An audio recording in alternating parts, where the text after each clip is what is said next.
Skont bassir ekonomiku tal-Kummissjoni Ewropea għas-sajf, it-tkabbir ekonomiku f'pajjiżna għal din is-sena se jkun akbar minn dak previst minkejja l-impatt tas-sitwazzjoni internazzjonali. L-ekonomisti indipendenti tal-Kummissjoni Ewropea qed isostnu l-ekonomija Maltija se tkompli tikber b'rati sostanzjali. Il-Kummissjoni Ewropea qed bassar li din is-sena l-ekonomija Maltija se tikber bi kważi 5%.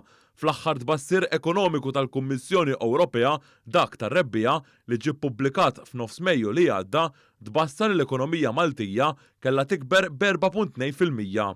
Il-Kummissjoni Ewropea rrevedit il fuq dan it-tbassir ekonomiku minkejja l-isfidi internazzjonali ta' bħalissa ikkawżati minħabba il-gwerra fil-vant tal-Ewropa. B'kuntrast, il-medja tkabbir tal-ekonomija tal-Unjoni Ewropea kollha kemmi ġie revedut l-isfel. F'dan it-tbassir ekonomiku għas-sajf tal-Kummissjoni Ewropea ġie mbassar ukoll is-sena d-dieħla pajjiżna se jkollu it-tieni l-akbar tkabbir ekonomiku minn fost l-istati membri kollha tal-Unjoni Ewropea wara l-Irlanda.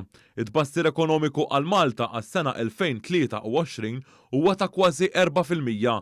Skont dan it-tbassir ekonomiku tal-Kummissjoni Ewropea, kemm din is-sena kif ukoll is-sena d-dieħla Malta se taqbeż sew ir-rata medja tal-Unjoni Ewropea. Din is-sena ir-rata ta' pajjiżna se taqbeż dik tal-Unjoni Ewropea biżjed minn 2 punti perċentwali waqt li s-sena d-dieħla ir-rata tkabbir ekonomiku hija darbtej u nofs il-medja tal-pajjiżi tal-Unjoni Ewropea. Fir-rapport tagħha il-Kummissjoni Ewropea qalet li l-fatturi ewlenin wara riżultati pożittivi ta' pajjiżna huma id-domanda domestika kif ukoll l-irkupru qawwi tat-turiżmu. Il-Kummissjoni Ewropea saħqet li sas-sena d-dieħla f'pajjiżna mistenni ikun hemm l-irkupru kollu mit-turiżmu. Ir-rapport isemmi wkoll impatt pożittiv dovut għad-deċiżjoni pożittiva rigward il-pjantazzjoni maqbul mal-FATF. Dan jista' jwassal biex is-settur tas-servizzi ikompli jirranka minkejja l-effetti negattivi tal-gwerra bejn Russja u l-Ukrajna. Ir-rapport tal-Kummissjoni Ewropea jindika wkoll li l-pressjoni tal-inflazzjoni f'pajjiżna qed tinżamm relattivament baxxa meta mqabbel mal-pajjiżi kollha tal-Unjoni Ewropea. Din is-sena pajjiżna se jkollu l-inqas rata inflazzjoni fl-Unjoni Ewropea. Din is-sena l-inflazzjoni f'pajjiżna mistennija tkun darba u nofs inqas minn dik tal-Unjoni Ewropea.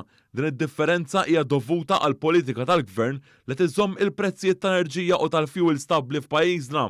Barra minn hekk, l-inflazzjoni f'pajjiżna mistennija tonqos bi kważi 2 punti u nofs perċentwali is-sena d-dieħla. Intant fi tweet, il-Prim Ministru Roberta Bela fakkar li dan it-tbassir b'saħħtu għall-ekonomija Maltija qed isir fi sfond tal-isfidi internazzjonali u wasaħaq li l-politika tal-Gvern qed tagħmel differenza reali fejn hu meħtieġ.